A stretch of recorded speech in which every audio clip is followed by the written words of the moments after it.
Hello everybody, we are the Geeks and Degenerates. I am Enzo. This is my forever co-host Jum. Today, we wrap up our modern, or like recent sci-fi hits with Furiosa, a Mad Max Saga. Finally, after years of being like, I wonder if they're able to do a follow-up or on anything with this world, we get our answer with a prequel starring Anya Taylor-Joy and Chris Hemsworth, and I don't know anyone else. Chris Hemsworth's wife is in this. She is? Yeah, she's the one where she just grabs the gun from a guy and just goes BAM! Goes BAM! And she takes over his vehicle. That's her. For the rest of the movie, that's her. She has like a fucked up face. Oh, that's her. Yeah. Okay. Yeah. I know her. The one that got like smashed with a fucking hammer. Yeah. I don't know what to feel about this movie, not gonna lie. Really? Well, the world spoke because it's one of this year's biggest bombs, which is surprising because I'm like, was nobody excited for this? I don't understand. Yeah, that was a thing. Yeah, like I also was kind of like, well, we didn't watch it in theater. Yeah. God. But yeah, so I think we kind of contributed to that bomb. But anyway, like, yeah, like going through Furiosa, I was just like, huh. Yeah. It's oddly paced. It's more narrative focused, while the other one was more action over narrative. This one's more narrative over action. The action is still pretty awesome. Like, it's still there. But, like, you were like, yeah, I get it. You're like, this is a bit slower than I expected, which is fine. Yeah. I don't mind, like, a slow kind of storytelling, but then this is Mad Max. Yeah. They need to be fast-paced. We need the insanity. Yeah. Which we didn't get a lot of besides from Chris Hemsworth. And Chris Hemsworth did a great job playing as Dementus. Dementus? Yeah. Yeah. And there's like a lot of lore being explained. Yeah, he is the scene stealer because Anya Taylor-Joy has little to no lines. And you're like, yeah, following Charlize Theron. Okay. Sure. Yeah.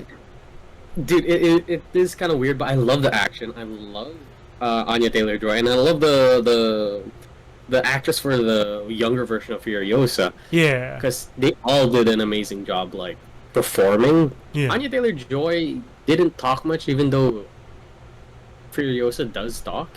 Yeah, like she's not like Max.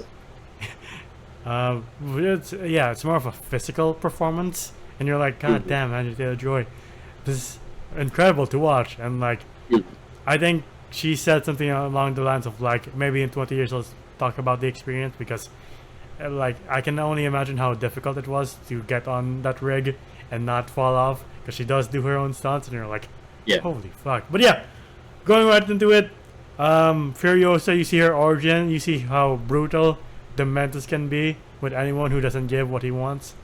Like with Furiosa's mom, you're like, Christ, she's crucified and you're disemboweling her. This world is just fucked. Yeah, we get to see more of this world. We get to see more of like the fucked up factions all throughout like the Mad Max universe, which is kind of cool. Yeah. We get to see other like unique kind of vehicles, like the earlier version of the War Rig, which is kind of cool. Yeah. And somebody who was like the mentor and maybe love interest of Furiosa. Oh, Jack, Patron Jack, Praetorian Jack. Praetorian Jack. I was like, he was cool. I really thought he was Max at first, because like like he leaves her like in the highway, and then like he kind of comes back, and I was like, this looks oddly familiar. Yeah. One of the sequences I do love is when they get to the Citadel, and they're Dementus like has this big bravado of like, we'll take over. It's our time. What do you got? Immortan Joe, and Immortan just like, all right, let's trade one of my war boys. The war boy just gets fucking red, and he's like, you are anointed. And then you see it play out, and you're like, right, they don't give a fuck. They want to do this for Valhalla. And you're like, all right.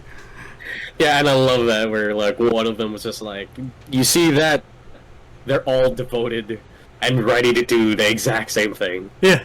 And then the man just like, we got nothing to lose. Yeah. I fucking love the Mendes' like chariot. It's two motorcycles and he's being pulled by them. I'm like, How is it 4? Yeah, 4 motorcycle. Oh, Is it 4? I thought it was 3. 3. Sorry, 3. Yeah. I was like, how does that work? Huh? I don't know how he steers it either. Yeah. And I really felt like, oh, like Anya Taylor-Joy and him would be like the ones working together Yeah. against Immortal Joe, but I guess that wasn't the case. The poor guys, poor Morton Joe's brother, when the man is like, I can't hold it. You have to answer me quick, and then it takes too long, and it just goes right through his brother, and you're like, I don't know why his nipples were like, you know, like hooked up. Yeah, I was like, was that in the last one? I can't remember. Yeah, I was like, what was the point of the nipple thing? You could have just like had the thing, you know, ready to go. But okay, I guess they're all insane. Right. But yeah, like that's where he sells off Furiosa. Yeah. Oh yeah, that's when we get the scene with her and Morton Joe's son, and you're like, what the fuck is about to happen? And I was like, I really hope you don't pull through with this fucking thing. Yeah. And they don't. I was like, oh thank God. yeah, you're just like, I was watching. I'm like, I feel uncomfortable. Then she runs off, and you're like, thank fucking Christ, nothing happened. Yeah, and like yeah, so she like cuts her hair and she disguises as one of like the boys, and Yeah. and she lives in like in silence, Yeah. trying to make sure that she's not like revealed as a girl until she meets up with Praetorian Jack. Yeah. Yeah. That whole sequence where she's trying to climb the rig and like it's revealed that it's her, and then she takes down the paratroopers. That whole parachute sequence, you're like, well, this is the Mad Max that I fucking remember. It's just adrenaline-filled, non-stop action. You're like, all right, let's fucking go. Not as flashy as the first one, in my opinion, but it's still good. Yeah, you can tell there are some CGI moments, and you're kind of like in your mind and in your heart, you're like, that's kind of disappointing because the last one didn't really rely on CGI. But I understand with the times, sure, George Miller, but at the same time, I just like it when it's real. Yeah, and it's not as orange as the older Mad Max. Yeah. This one's like the color grading's a little bit proper now. Yeah. Before it was just very orange, but I kind of like the orange. Yeah. I'm sorry to compare a lot of this to the first Mad Max movie. I mean, it's this movie's after credit scenes is the next movie, and you're like, oh, okay. Or you didn't stick around for that? No, you just saw Furiosa leave off with the wives, and you're like, yeah, that's the movie. Yeah, the after credit scene is literally like highlights of the last one, of the first one, for Furiosa. Oh, okay. Yeah. Okay, gotcha. Anyway, but yeah, so like, she has like this relationship with like Praetorian Jack, and they go off with this war rig for a while, and she learns the ways to fight in the streets, and yeah, it takes a while, and then they meet up with like, what's his name again? The Immortal Joe? No. Chris Hemsworth. Oh, Lord Dementus? Yeah, and he's like a tad bit older now. Yeah. Yeah, because And he like took he's over. like planning to control all of the factions, like Gas Down, Bullet Farm. Yeah. Uh, Bullet down his necks, and like the other leaders are like, he's just too crazy, man. We can't have that. So they devise a plan, but Dementus traps them, and it's another sweet action scene. Not as I didn't like this one as much as the first one, because I'm like, there's something lacking. I just don't know what it is, to be honest. I agree. I really do agree. I think it's just like the slow moments kind of throws us off a lot. Yeah, and you're just like, wow, high octane action, and then this more than the last one, you're like, okay, nothing's really happening. It's not like the last one where the slow moments were like replaced. It replaced the fast action with like character building moments. Even though Mad Max just says water, yes, good, but like it develops Furiosa and the wives, and by the end when like that one person from Transformers just goes under, you're like, fuck, I liked her. Fuck. Remember the last one? Oh, okay. Right. Yeah. Gotcha. Yeah, the one that was pregnant. Yeah, and then here you're like, there's not much character development happening aside from Jack and Furiosa. Like, we already got majority of it with Dementus at the beginning, and here he's just like this madman controlling what we want, and like, Yeah, he's very like wild card-esque, and I guess who isn't in the Mad Max universe. yeah, But like, I guess some scenes were kind of cool. I mean, like she was like hunting him down after they killed Praetorian Jack. This poor woman. He takes everything from her. Yeah, but like his death was kind of anticlimactic. Like they really got close, and then he just gets chained up to a motorcycle and then get like You drag run around. I'm like, yeah, it's horrible, but at the same time, I'm like, I thought okay, the Mentos would have a more demented fate for you, you know? Yeah. It's like his name. I guess it's still fucked Dude. up, but I was Yeah. like, all right. Also, a waste of gas. Yeah, I do love, like, the whole time Chris Hemsworth's on screen, I like Proximus, I'm like, I can't take my eyes off you. And I really know you. This is like a new version of Chris Hemsworth, and I'm like, kind of wish you took more heel roles, like villain roles, because you're so good at it. And with this one, especially Yeah, it's very odd to hear like an un-Aussie villain because he sounds so nice. Yeah, I like when he's giving that whole speech of like, I want to make the wasteland better, and like you see Furiosa and Jack kind of comfort each other. He's like, no, no, and you're like, oh, okay. 6 inches for Jesus. Yeah, yeah, and it's like, whoa. My plan was stopped by these two lovebirds with so much hope. There is no hope, not for them, not for you, definitely not for me. And you're like, man, Chris Hemsworth is like, I can't believe it took this long for us to see this version of Chris Hemsworth playing it up. Yeah. And you're like, I out of everything in this movie, I like him the most. And second would be Anya Taylor-Joy, because just mad respect to her for doing her own stunts and carrying the movie just with like non-verbal cues. And you're like, that is one talented actress right there. That's why she's considered one of the best. But yeah, speaking of Max makes a cameo. We get a little cameo from Max here, and I was like, is he the one who saves her and puts her in the maggot-filled like hole? Yeah, because you never get an explanation. Yeah, like did she really walk it all the way to the Citadel? I don't know. Yeah. I do love the scene when the guard is like, get the fuck off the platform. Who are you? He's like, I'm Furiosa. He's like, oh, I'm sorry. Get on. My bad. What happened to you? Right? Yeah, even the ending is kind of anticlimactic because the guy's like, the motor war took how many days? And you're like, kind of want to see the motor war. You don't get to see anything. No, it was the 40-day wasteland war. Yeah. Also, that's what it was called. And yeah, you don't get to see it. You just see like glimpses of fire and a couple of war boys dying. Yeah, and Furiosa does stop Joe, and she's like, she has some moments of like, if you see him, he's mine. And you're like, oh, yeah. And then he's like, all right, I respect you enough. Whatever you say. Yeah. Yeah. Apparently, he has a son that never makes it to the next movie. Oddly enough, it's played by the guy who was like the other war boy. Yeah. Yeah, right. Like he is the same actor, the guy who played Stryker in like Days of Future Past. Yeah, and I'm like, by the end of the movie, I'm like, what happened to that guy? He's not in the first one. Yeah. Yeah. Right. So I was like, who the hell is that fucker? Yeah. I do love the moment when Dementos trades places with his like right hands, and Furious is like, oh fuck, I have to pick every single one of them off. Okay. Yeah. And then she stops him, and then like I do love the end speech of he's like, come on, you've been waiting for this. How are you gonna end this? I can't take it. I can't take anything. And then she smacks him so hard with the gun. He's like he has a seizure. I'm like, oh my god. I do love that quote. Yeah. Like what he was saying though, because he was like hit me as much as you want, but I'm not gonna give you what you like. Yeah. What you like would satisfy you. Yeah. And I butchered the fucking line, but like, yeah, like that's pretty much his entire thing. And I was like, yeah, how can you like get your fill? Like, because what she wants is like clearly impossible. Yeah, and like he's like, do you even have it in you to make it epic? And you're like, you see like the multiple endings, and you're like, yeah, they feel anticlimactic, and you see the actual one, and you're like, you know what? I think that's as close as she can get to what she wants. Yeah. Yeah. Actually, fucked up. Yeah.